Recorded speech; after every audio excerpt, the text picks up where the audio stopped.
Alright, in this video we're going to cover how to get rid of these old taillights on your YJ and go to these LED ones that they sell on Amazon and everywhere else.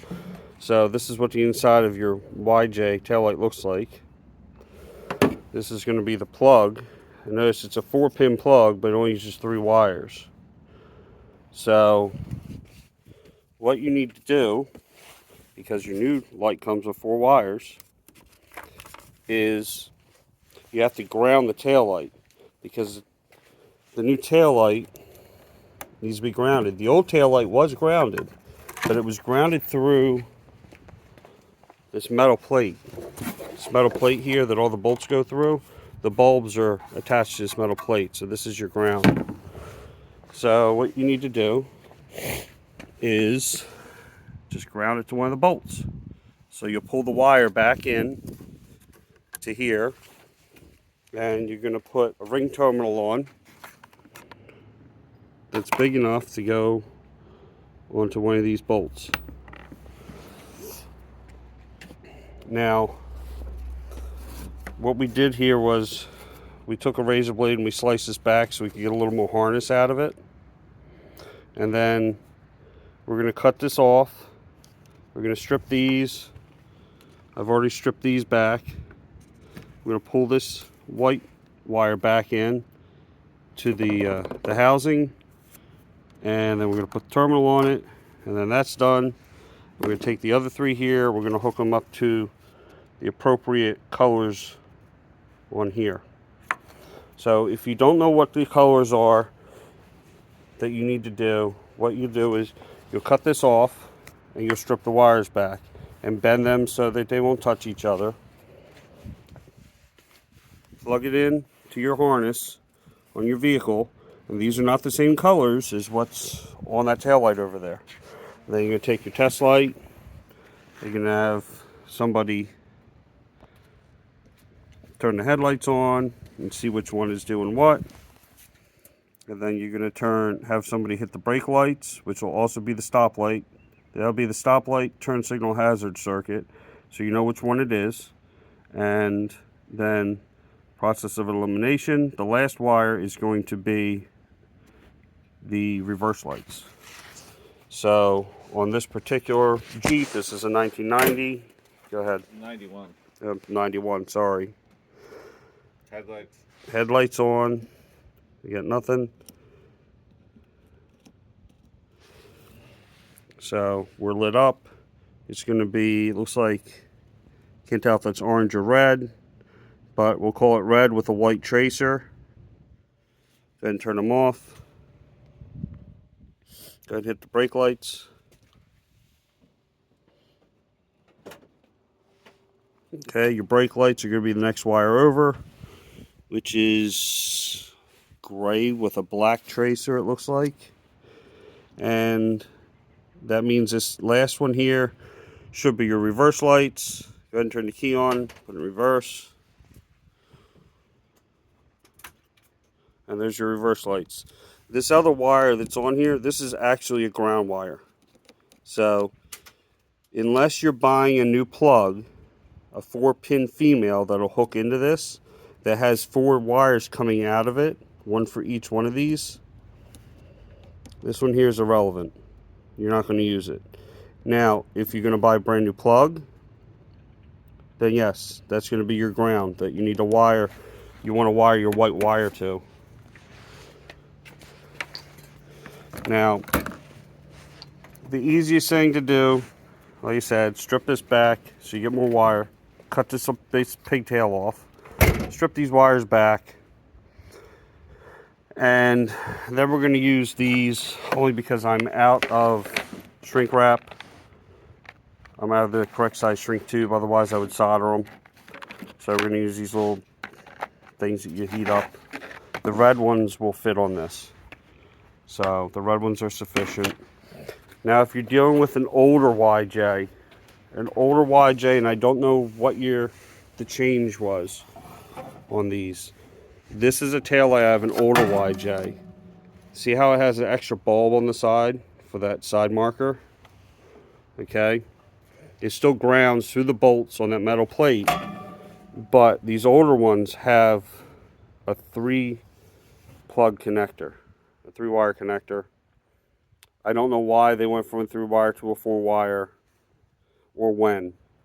So just, if you're going to order a new pigtail, just be mindful of this. That's also why you need to know what wire on that plug on the actual vehicle does what, because these wires are a different color than what's on the vehicle over here. So like I said, you cut this, strip them back, and then we're gonna connect them all up. Okay, so this is what you should look like here on this particular LED light. Your white with the black tracer on this 4-pin plug on the later YJ is the blue wire for your reverse. This green wire here with the black tracer in the middle goes to the red wire. That's going to be your stoplight turn light. And the all white wire on this goes to the black wire on here. That's going to be your running lights. And then the white wire coming out of the LED, we put a ring terminal on. This is a marine one, so it's got a waterproof shrink thing on the end of it. I don't know if that's really necessary because there is a gasket on here. After that, all you're doing is installing your light, and you're going to put the ground under this bolt and tighten it. Now, this particular set of lights, I don't know if all of them are like this, but this particular set of lights, these 2 bolts here, you can line up this one, you can line up one of these, but not both. So start this one, run it about halfway by hand. Start one of these, run it about halfway by hand. And then the other one, you're going to have to take an impact driver, impact gun, something like that. These bolts use, well, you can't see it, it's not going to focus, but they use a 3/8. So I ended up having to put the bolt on the end of that and just run it in. And as I'm running it in, you got to run it on an angle to catch the hole, and then try and straighten it, and it'll grab and go in. These bolts are again, there's so much here, it's not going to, they're self-threading. That's what that little notch is in the bolt. So once it catches, it'll thread itself back in. And then just take a Phillips head screwdriver and screw them back in. So we'll put these together. We've already tested this one. We'll get the other one bolted up and show you what it all looks like. Just to show you, we've got the top one in. That one's lined up. That's how much off the holes are. So like I said, run them in part way by hand, and then you're going to have to two of them. And then the third one on the bottom, you're just going to have to get it going on an angle and then straighten it up once you get it going in, and it'll go right in to the hole. We also wrapped, I didn't show it, but we wrapped the harness in tape. Let me pull it back out real quick. It's not a big deal because I don't have any loom laying around. It's up inside the body. There's a closure panel on the bottom of the body, so I'm not really worried about getting damaged. But we just wrapped it in tape just to keep the wires together in case somebody reaches up in there. They don't actually accidentally snag a wire and yank it. Also use dielectric grease on your connectors. Even though it's a GM weatherproof connector, it's always good to put some dielectric grease in there to keep the corrosion out. So we get this mounted and we'll show you how they look. Okay, so we're all done. Hit the brakes. There's your brake lights. Let off. Reverse. There's your backup lights. Alright, take it out of reverse. Left turn. Right turn. Headlights. So all these lights are on. The side marker's lit up. And then underneath here is lit up. There's your license plate light. Go ahead and turn them off. So everything works. Now with these LED lights, you have to change the flasher. So we had to take out the stock flasher and buy an electronic flasher. It would not blink at all. So here's the stock factory flasher, or just the stock style flasher.